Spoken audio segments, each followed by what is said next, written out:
Welcome back to Three Dudes in a Basement. It's two dudes tonight because Dan couldn't make it here with us. I think he's got the coronavirus. So it's just Brandon and I. Brandon, if you want to introduce yourself. Yo, what up, Brandon gang? All right. You want to jump right into it? Do you want to start with one of your topics or do you want me to do one of mine? Or start with mine. So, DeMarco Murray returns to the Oklahoma Sooners as the running backs coach. I did not hear about that, actually. Yep. He is going to be coaching there. When did he announce his retirement? I believe last year. Last year. Oh, I thought he was playing this last season. Mm-hmm. He's debatably one of the best running backs of this era. Yeah. So I think it was... He was definitely not the best, but he was definitely a top 10 throughout the whole entire 2000s. Yeah. And he's up there for rushing yards totals. Yeah, he was. Is he not? Yeah, he was. He was a good pass catcher also. Mm-hmm. But it's just one of the big things that I find a little bit weird about the whole Murray thing is he was actually commentating with the whole Tennessee broadcast. He was a Tennessee Titans broadcaster. I didn't know that. Yeah, he was, and they must have only gave him a 1 year or 2 years. Mm-hmm. Thing, like a 2-year contract. So I just think it's weird that he went from. I mean, he's a football player, so obviously he's going to stay in the football business. But yeah, it just seems weird that he would just went from broadcasting to now a coach. You know, in my own views, you normally don't see that. Yeah. It doesn't surprise me that he got into coaching. No, it doesn't surprise me. It's just surprising that he went from like a broadcasting booth to a coaching kind of view to it. Yeah. I can definitely see him ending up as a running backs coach in the NFL at some point. Yeah. With his knowledge of the game and experience. So I think he's going to do good things at Oklahoma as a running backs coach. Maybe a assistant offensive coordinator, maybe even offensive coordinator at some point. Yeah. Or at least he'd be in charge of the run game, at the very least, because, we're ready. Next. You jerk. That's my line. All right. The Iguodala trade to Heat for Justice Winslow. I guess, and shortly after getting the trade, he signed an extension for 2 years, $30 million. Yep. So I guess he's actually going to play for the Heat. He's not just... He didn't want to play for Memphis because they weren't a playoff title contender team. Didn't he sign with them in free agency? He got traded. Oh, the Warriors traded him? Yep. Oh, I thought he signed with them in free agency. Yep. I was like, well, why'd you sign with them if you didn't want to play? But I get that makes sense. He was traded there and didn't want to play. I think he'll fit in with the Heat very well. He's a veteran presence who has playoff experience, a ton of playoff experience. He was a great sixth man with the Warriors, and I think he's the only person to this day to still shut down LeBron basically completely in the finals. Mm-hmm. So if the Heats go in, say they get the finals with the Lakers, it'll be fun to see that. They did trade Justice Winslow, but Justice Winslow is young, isn't he? Yeah, he's young, but he's just... There's games where he looks like he could just be one of the best players, but then there's other games that he just looks like plain out trash. Yeah. But I'm still surprised that they haven't traded any of their point guards, though. Either Dragic, Harrell, or... I think they're sticking with Harrell. I think Harrell is actually the best one, but I'm just mostly talking about Dragic. They have a really bad logjam at their point guards. So, I think it was a good trade. Get a veteran presence with playoff experience and veteran leadership. with a relatively younger team with the Miami Heat. So, and the Grizzlies get another young player for their rebuilding process. I guess, would you say they're in a rebuilding process? The Grizzlies? Yeah.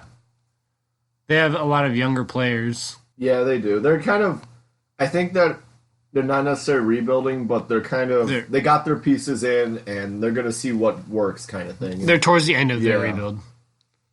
Yeah. Good trade. I think it was a good trade. I think Pat Riley definitely won that trade.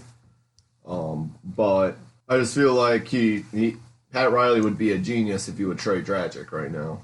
Which he's in his 30s, isn't he? Mm-hmm.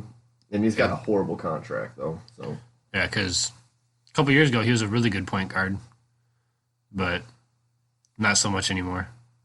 All right, next. Hold on one moment. Come on. What are you doing? Hey, you guys. We got our special guest, Daniel, on the phone right here. Gonna tell you guys that he's not dead. You got your topic up? But my next topic will be Super One hero Willie Wood dies at the 83 at age 33. Who? Willie Wood. What was the first part you said? What was it? What'd you say? He was the Super Bowl one hero. He was the one that picked off at the end of the game. Supposedly he had about 10 years of dementia, but it's probably from all that brain damage. Yeah. Playing in the NFL back then. It's always tragic to see a big time athlete die. Yeah. Or any athlete at that die. Or anyone, I guess. Yeah, this was just, I believe, a day after the Super Bowl ended that he died. So that was just one of the big things that happened. Yeah, it was one day after their loss. But basically what happened was it was the last minutes of the game. The Kansas City's quarterback, I believe, was Len Dawson. Yeah, Len Dawson. He picked it off in the third quarter when they got stuffed at the line. They were up at Chiefs were basically about to score, and then Len Dawson picks it off, yada yada. And then it happened, same thing in the fourth quarter. Same person, Willie Wood, picks it off. And so that's what sealed the game, and he was the so-called hero, even though everybody's like Brett Favre, Vince Lombardi, they're the reasons. But Willie Wood was the main reason behind this. I don't think Brett Favre was born. Did I say Brett Favre? Yeah, you said Brett Favre. Bart Starr. Bart Starr, Brett Favre, same person, right? Same era. Definitely not. Next topic. You got one, or do you want me to do mine? I can do this one. Coach K screams "Shut up" at Duke's crowd for chanting "Sit with us" at Jeff Chappell. I didn't hear about this. Yeah, so they were basically what happened was this was before and a little bit during the game. What happened was the student section was basically chanting. What were they chanting? Basically, what happens is one of the they're facing against Pittsburgh. Pittsburgh's coach came out and said that they wanted to have their coach Jeff Chappell sit with the Blue Devils. Why? I personally don't know. Oh. It just seems awkward that apparently Chappell was the assistant to K for about he played for Duke, and then he returned in 2011 where he would spend 7 years as Coach K's assistant. But after that, he just came off and said, "Shut up." Coach K told the fans to shut up, and then supposedly the fans started saying back to K was, "He's one of us." It just seems. I get the reason why he's mad, because the student section shouldn't say that. Yeah.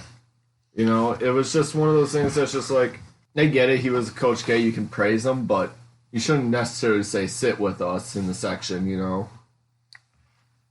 Yeah. It just seems weird to view that. Mm-hmm. All right. Next topic, we've got the Knicks fire Steve Mills.